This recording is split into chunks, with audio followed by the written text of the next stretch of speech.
Hare Krishna. I am Radhika Pyari Devidasi and this is the continuation of the Mahabharata series retold by Krishna Dharma Prabhu. Part 2, Chapter 5. The War Begins. The warriors on the Pandava side had watched and waited as Arjuna spoke with Krishna. Obviously, he had been overcome by uncertainty. No doubt seeing his beloved grandfather and teacher had filled him with apprehension. Now he seemed to have regained his resolve. He was again standing in position on his chariot, with the Gandiva held high. The Pandava warriors set up a great shout. They blew their conches and beat their drums. Horns and bugles sounded continuously and uproariously. In the sky assembled the host of rishis, siddhas and other classes of celestials, all wanting to witness the battle. They gazed in wonder at Arjuna's chariot, amazed to see Krishna acting as his charioteer. Seeing that the battle was about to begin, Yudhishthira took off his armor and climbed down from his chariot. His brothers and the other warriors watched as he walked towards the Kauravas. What did he have in mind? Had he suddenly decided to be humble and hand over a bloodless victory to the Kuru forces? All his brothers called out to him, asking him about his intentions. But the king made no reply. Unarmed and unprotected, he walked straight towards Bhishma's chariot. Krishna spurred on Arjuna's white horses and the chariot moved closer to the cars of Bhima and the twins. "I know your brother's intentions," he said. "He intends to pay his respects to his gurus before fighting with them."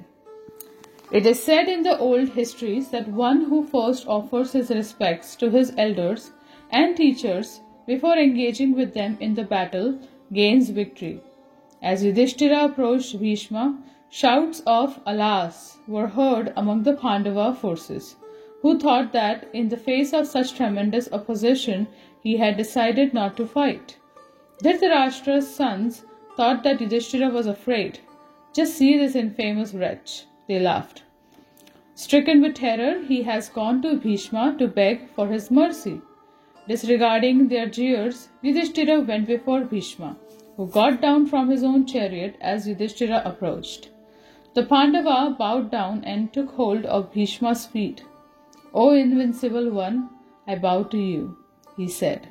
"We will fight with you. Please grant us your permission and give us your blessings." Bhishma smiled and raised his right hand. "O ruler of the earth, O great king, if you had not come to me in this way, I would have cursed you with defeat. I am pleased with you, dear son. May you fight and obtain victory. Ask for a boon, O son of Kunti, anything you desire. Alas, men are the slaves of wealth, but wealth is no one's slaves. I am bound by the wealth of the Kurus, and like an impotent man, I stand against you in battle. Although I know your cause is just, tell me, dear child, what you wish to have from me." Yudhishthira felt tears coming to his eyes. "O wise one, desiring my welfare, please look after my interest. Do your duty and fight for the Kuru's sake. This is my wish." Bhishma appeared despondent.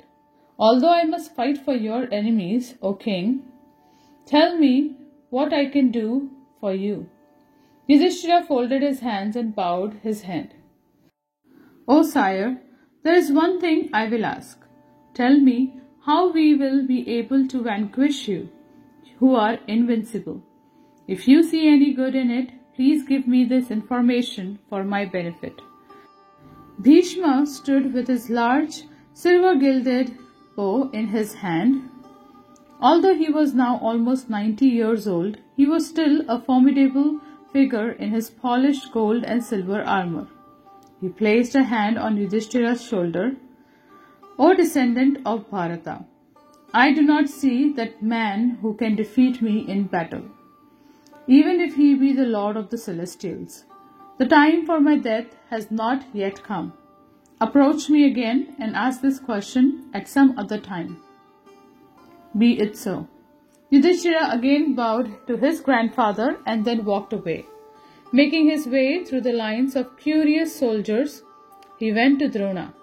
After circumambulating his chariot, he said, "O invincible hero, tell me how I may fight with you, my worshipable teacher, without incurring sin.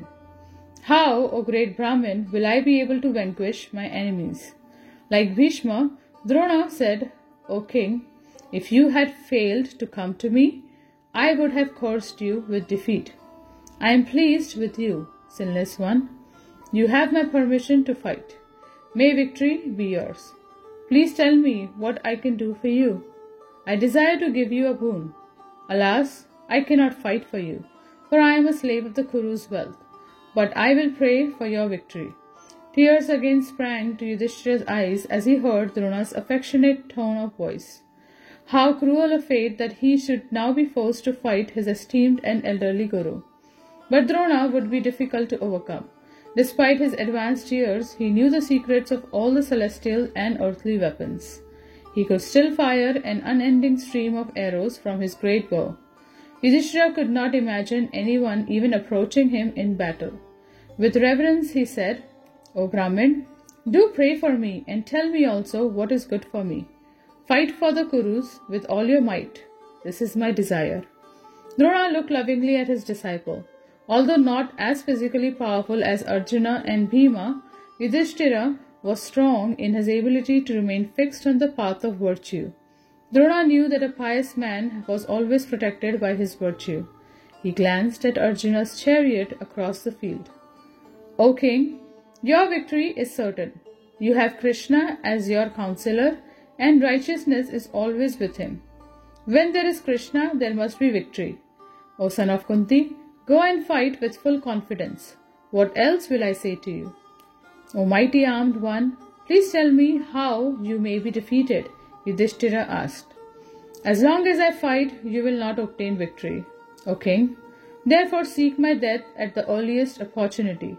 But there are none who can face me when I am fighting. Neither man nor celestial can stand before me when I am angry and scattering an incessant shower of arrows in all directions. O Bharata, only when I lay down my weapons and prepared for death, with my senses withdrawn, will you be able to kill me. This is the truth. Having heard something disagreeable from some credible source, I shall abandon my arms and cease fighting." Yudhishthira bowed to his preceptor. Thinking about what he had said, he walked towards Kripa's chariot.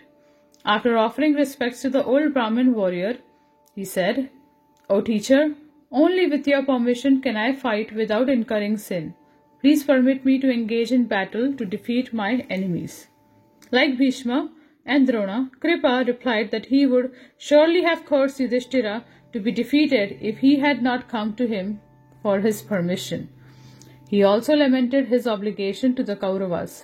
Having stated his inability to fight for him, he asked Yudhishthira what else he could do for him. As he stood before Kripa, Yudhishthira felt as if his heart might break. First Bhishma, then Drona, and now Kripa, all three were like fathers to him and his brothers. From their childhood, when they had first come to Hastinapura, these elders had cherished and taught them with the greatest care. He could not recall a single cruel word or deed from any of them. Now he must go before them and ask how they could be killed? Yudhishthira stood with his head bowed. His throat was choked and he could not say anything. Understanding his plight, Kripa said, "O king, no one can kill me. Knowing this, go and obtain victory." Kripa's father, Gautam Rishi, had told him that he would be invincible in battle. Therefore he advised Yudhishthira not to waste time trying to bring about his fall. Lifting his right hand in blessing, Kripa continued, "I will rise from sleep every day and pray for your victory. I say this truly. Go now and obtain your desires." Yudhishthira went at last to Shalya. After asking his permission to fight with him, he stood with folded palms. Looking up at his maternal uncle, Shalya sorrowfully replied, "The Kuru's wealth has made me their slave. What can I do for you under these circumstances? I wish to bestow a boon upon you for your having come to me in humility. What do you desire? Yudhishthira reminded him of his promise to discourage Karna when it came time for him to fight with Arjuna. It shall be so, Shalya answered. Go and fight. I will pray for your victory. Yudhishthira bowed to Shalya and then returned to his army. Witnessing the respect and honor he paid to his elders, even the Kauravas praised him. Cries of excellent, bravo were heard among the soldiers on both sides. As they thought on the noble qualities of Yudhishthira and his brothers, the soldiers wept aloud. After he was again stationed on his chariot, clad in armor and ready for battle, Yudhishthira called out to the Kauravas, If any among you wishes to choose us, we will consider you our ally. Come then to our side. There was silence and no one moved. Then from out of the Kaurava ranks emerged Yutsu's chariot. I will fight for you, he shouted. O sinless one, will you accept me? Come, come, replied Yudhishthira. Fight with us against your foolish brothers. O Yuyutsu, we accept you into our ranks. It seems the thread of Dhritarashtra's line as well as their last funeral offerings will rest upon you. O Prince, accept us who accept you. The wrathful and foolish Duryodhana will not survive. As drums and cymbals were sounded, Yuyutsu went over to the Pandavas' side. Duryodhana glared in silent fury at his half-brother. Yuyutsu had never shared his feelings towards the Pandavas. That had been obvious enough from their frequent disagreements. But how did he dare abandon his family in their hour of need? He would regret this foolish decision. Seeing that the moment of battle had arrived, the warriors on both sides began to shout in exultation. Now they would die and be elevated to the heavenly realm, or they would emerge victorious. To the sounds of thousands of conches, trumpets, and drums, the warriors rushed at each other with uplifted weapons. The earth shook and clouds of dust rose into the air as they advanced. They sounded and appeared like two great oceans coming together. Bhima's cries rose above the tumult as he raced ahead of the Pandavas' forces, roaring like a bull. Hearing his shouts, which drowned out other sounds, the Kaurava soldiers became afraid. Horses and elephants passed urine and excrement, faltering as they ran. Dhritarashtra's sons were struck with terror as Bhima came towards them, his mace whirling above his head. Bhima laughed at his frightened foes. At last the moment had arrived. Now he could finally release the full fury of his anger. Taking heart, the Kauravas shouted out their own battle cries and waved their bows in the air. They surrounded Bhima and began firing snake-like arrows at him. Laughing as the arrows glanced off his armor, he struck other shafts down with his mace. Bhima shook off their attack. He replied with thousands of his own arrows, dispersing the Kaurava princes in all directions. Abhimanyu and Draupadi's sons, along with Nakula, Sahadev and Drishtadyumna, advanced in a body and tore into the Kaurava forces, scattering arrows everywhere. Neither side flinched nor turned back from the violence as they hurled their weapons at one another. The twang of bowstrings and the slap of strings hitting leather arm protectors and gloves was heard everywhere. The air was full of swift flying arrows. Spears, darts, and iron balls fell upon both armies in the thousands.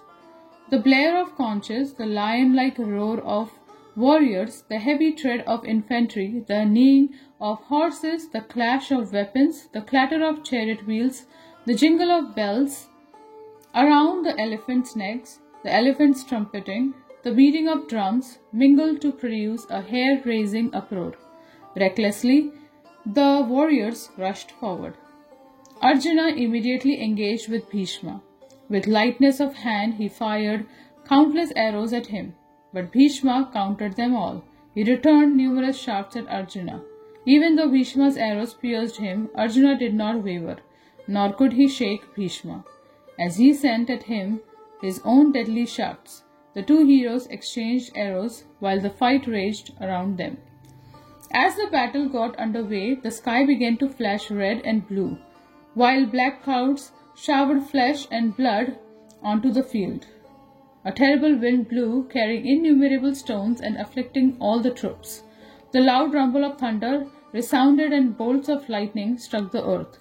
Powerful chariot warriors engaged with other chariot fighters, while infantry battled infantry and horsemen engaged with other mounted troops. The warriors sought out their marked enemies. Bhima assailed Duryodhana, Sahadeva Shakuni, and Drishtadyumna Drona.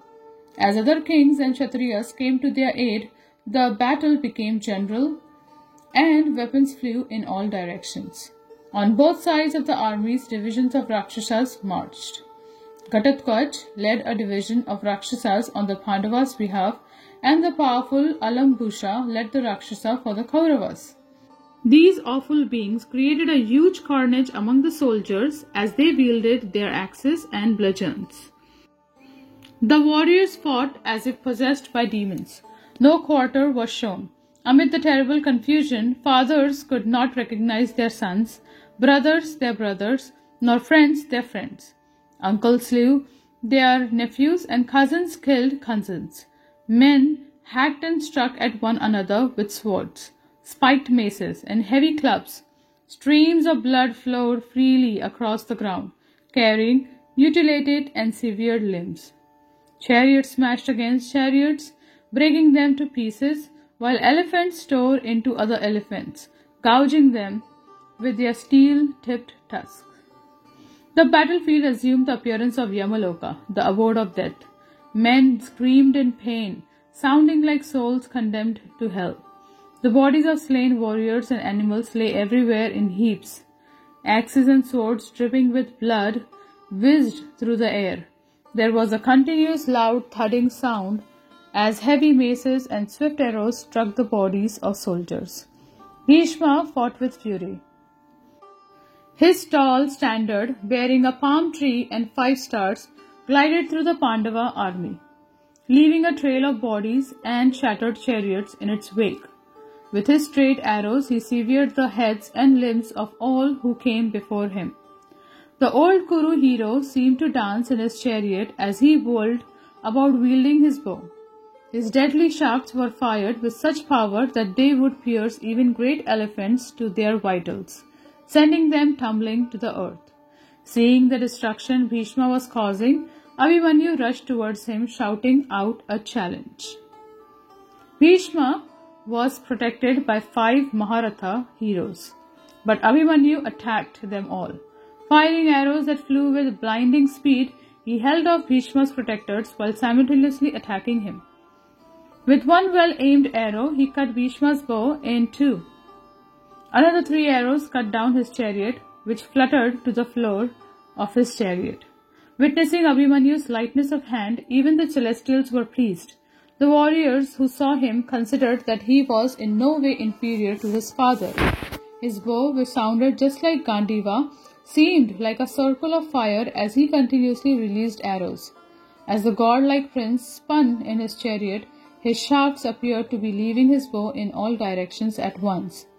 Under attack, Bhishma gathered himself and fought back. He wounded Arjuna's son with 9 arrows, then cut down his standard with 3 more. Kritavarma, Shalya and Kripa, who were among Bhishma's protectors, all assailed Abhimanyu, but they could not make him waver. He repelled their attack while maintaining his assault on Bhishma. The warriors, witnessing the fight, all praised Abhimanyu's prowess, calling out, "Bravo! Well done!" Bhishma covered Arjuna's son with thousands of arrows. As he increased the ferocity of his attack, a number of other Pandava heroes, headed by Bhima, came to Abhimanyu's aid. All of them aimed their weapons at Bhishma. Not the least perturbed. Bhishma sent his long golden shafts at all of them. The prince of Virat, Bhuminjaya, also came to support Abhimanyu. Shalya attacked him and a fierce battle ensued between the two fighters. Bhuminjaya was mounted on a huge elephant and he rushed at Shalya, wielding a lance. the elephant placed its foot on the yoke of Shalya's chariot, crushing and killing the 4 horses. Remaining on his chariot, Shalya took out a large iron dart and hurled it at Bhuminjaya with all his strength. That dart pierced his armor and went into his chest. The prince fell lifeless from his elephant, his hook and lance falling from his hands. Shalya jumped down from his chariot. Raising his sword, he brought it down and severed the elephant's trunk. As the great beast fell dead, Shalya quickly climbed onto Kritavarma's chariot, being praised for his heroism by all the fighters present. Bhuminjaya's brother, Sweta, saw Shalya kill his brother. Blazing with anger, he rushed at the king of Madra like an infuriated elephant. 7 Kaurava warriors came forward to check him, showering him with arrows. Sweta countered the shafts and with 7 broad-headed arrows of his own cut all his assailants' bows in 2. The Kaurava fighters angrily hurled darts at Sweta, which flew towards him like fiery meteors. But with razor-headed shafts the prince cut down the missiles before they could reach him. With still more arrows, he wounded his attackers and sent them reeling in all directions, their standards cut and their bodies mutilated. Sweta continued towards Shalya, and it appeared as if death personified had come for the Madra king. Seeing him advance, Bhishma quickly placed himself between Sweta and Shalya. Thousands of horsemen and charioteers had come to Sweta's aid, and Bhishma began to pick them off with his unerring shafts. As he fired his uncountable golden arrows, the son of Ganga seemed like the blazing sun with its rays in summer. As the sun dispels darkness, Bhishma dispelled the foes who surrounded him. Soon the many chariots he had deprived of warriors flew aimlessly about the field. Impetuous horses carried youthful riders killed and hanging from their saddles. Hundreds of slain warriors lay on the ground, their armor shattered and their heads and arms cut off. As Bhishma slew the Pandava troops, Sweta killed large number of the Kaurava army. In his fury, none could stand before him. After some time, only he and Bhishma remained facing one another. They attacked each other like 2 enraged lions. Showers of arrows sped through the sky like golden-winged birds. Each fighter wounded the other.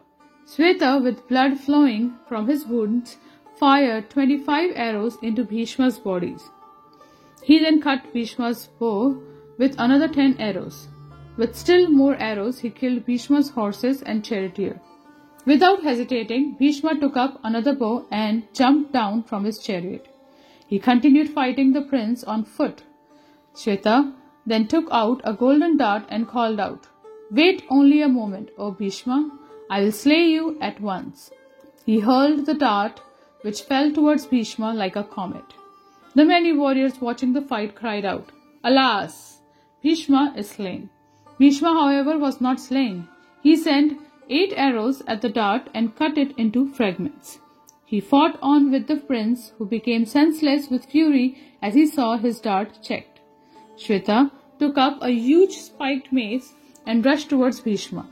Ganga's son, mounted on a fresh chariot brought by his aides, considered the attack unstoppable. He leapt clear of his chariot just as the prince brought the mace down upon it. The force of the blow smashed the chariot, standard, horses, and charioteer. Bhishma got up on another chariot and resumed his attack on Sweta. The prince had now mounted his own chariot and Bhishma advanced towards him. As the two warriors closed on one another, continuously releasing weapons, Bhishma heard a voice from the sky. "O Bhishma, O mighty armed hero, the time fixed for Sweta's destruction has arrived. Fight on with all your power and gain victory." Bhishma looked at Sweta. He was flanked by numerous Pandava warriors, among them Bhima, Abhimanyu and Satyaki. Encouraged by the divine voice, however, he attacked Sweta alone while parrying the other attacks.